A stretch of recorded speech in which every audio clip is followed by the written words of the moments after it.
Кривичниот суд во тека распитот на осомничените за проневери во Фудбалската федерација на Македонија. Будиме во живо, Тамара Дичевска е пред основниот суд Скопје. Тамара, какви мерки бараат обвинителите?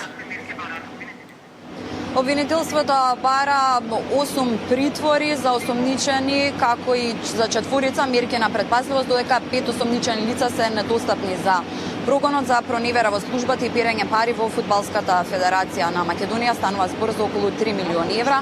Прво осомничени се двајцата поранешни директори Илчо Ѓоргиевски и Мухамед Седини. Повеќе детали околу случајот во живо го имаме обвинителот Фатон Азизи, кој што ќе ни сподели. Благодарам. Основното јавно обвинителство за гонење на организиран криминал и корупција денеска донесе наредба за спроведување на истражна постапка против 18 физички лица и 8 правни лица. Меѓу осомничените се двајцата први осомничени поранешни председатели на Фудбалска федерација на Македонија, трето осомничената во својство на службено лице, раководител на оделението за сметководствени работи. Другите осомничени се управители на осомничените правни лица. Прво, второ и трето осомничените се товарат, односно се осомничени дека се сторители на кривично дело проневера во службата согласно член 354, став 3 во врска со став 1, во врска со член 22, во врска со член 45 од кривичниот законник, додека управителите на правните лица се теретат, односно се осомничени за помагање на делото што претhodно го спомнав, како и за поедно кривично дело, перење на пари и други приноси од кривично дело, согласно и казнувано согласно член 273 став 1 од кривичниот законник.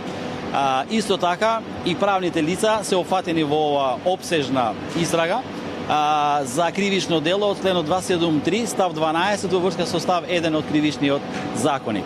Имено, дејствијата се од 2015 година до 2019 година, со тоа што прво и второ осомничениот, како службени лица, председатели на Фудбалска федерација на Македонија, имаат подпишано вкупно 728 платни налози, кои што им биле доставени од страна на трето осомничената за подпис и за реализација, со тоа што преку незаконски уплатени парични средства за услуги кои што никогаш ФФМ не ги добила од правните лица и за стоки кои што никогаш не влегле во ФФМ, нанесена е штета од големи размери во висина или во износ од 180 милиони денари или околу 3 милиони евра. Денеска до судот доставивме предлози за определување на мерки притвор за 8 лица, тоа е осомничени, и 4 предлози за определување на мерки на предпазливост против 4 осомничени. Делото осомничените не се достапни за органите на прогон, дали се на одмор, дали се избегани, дали имате некаква информација? Вака, првично тоа што можам да го споделам е дека вчерашната акција заврши на начин што ние ја сметаме дека е успешна, меѓутоа време на одмори, така да 5 од лицата кои што беа за приведување не успеавме да ги најдеме во нивните домови. Значи 5 од вкупно 18 не ни се достапни.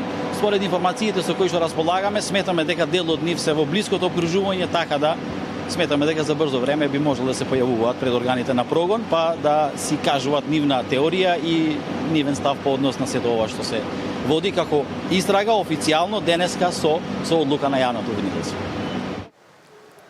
Да, ова беше изјавата на јавниот обвинител, но повеќе информации на оваа тема пренесуваме во следното информативно издание.